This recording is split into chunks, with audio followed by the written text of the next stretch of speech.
پائیدان پر قدم رکھتا ہے تو ہاتھ پکڑ کر کے امام صاحب کی خدمت میں دے دیا جاتا ہے، امام صاحب ہمارے بچے کو نماز سکھا دی جائے، امام صاحب ہمارے بچے کو قرآن کی تلاوت سکھا دی جائے، امام صاحب ہمارے بچے کو روزمرہ کے مسائل سکھا دیے جائے۔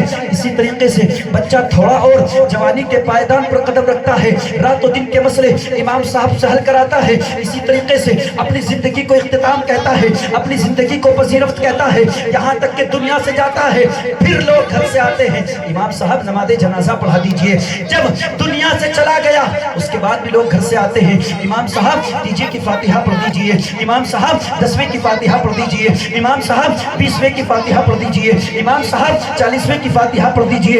ارے تو پتہ چلا پیدائش سے پہلے سے لے کر کے مرنے کے بعد تک ایک امام کی ضرورت ہوا کرتی ہے، لیکن آج لوگوں نے امام کو حق کسی کا غلام نہیں بلکہ محمد کا وفادار ہوا کرتا ہے، محمد کا غلام ہوا کرتا ہے، اللہ کے رسول کے مصلی کا نائب ہوا کرتا ہے۔ تو آپ حضرات اپنے امام کی عزت کریں۔ ماشاءاللہ انہوں نے بڑی محنتیں کوششیں کاوشیں کر کے اس پروگرام کو سجایا رچایا بسایا ہے۔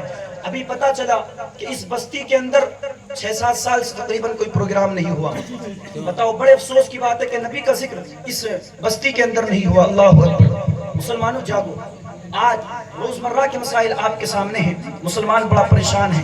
اللہ رب العزت کہنے کے لیے بہت کچھ ہے، ہمارے خطیب صاحب کیونکہ پوری شان خطابت کے ساتھ تیار ہیں، حضرت کی نعت و منقبت ہونے کے بعد سیدھا فوراً بلا کسی تمہید و تاخیر کے ہمارے خطیب صاحب آپ سے ملاقات کریں گے اور اپنے بیانات سے آپ کے قلوب کو منور و مجلہ کریں گے۔ حضرت کا استقبال نعرہ رسالت کی فضاؤں میں کر لیں۔ نعرہ تکبیر!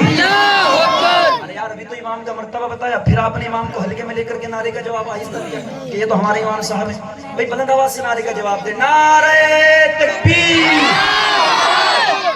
اب لگا کہ آپ لوگ اپنے امام رسالت مسلک اعلیٰ حضرت، مسلک اعلیٰ حضرت، جشن عید میلاد النبی، جشن عید میلاد النبی، شاعر اسلام حافظ وقاری حیدر صاحب قبلہ، نعرہ تکبیر، نعرہ رسالت۔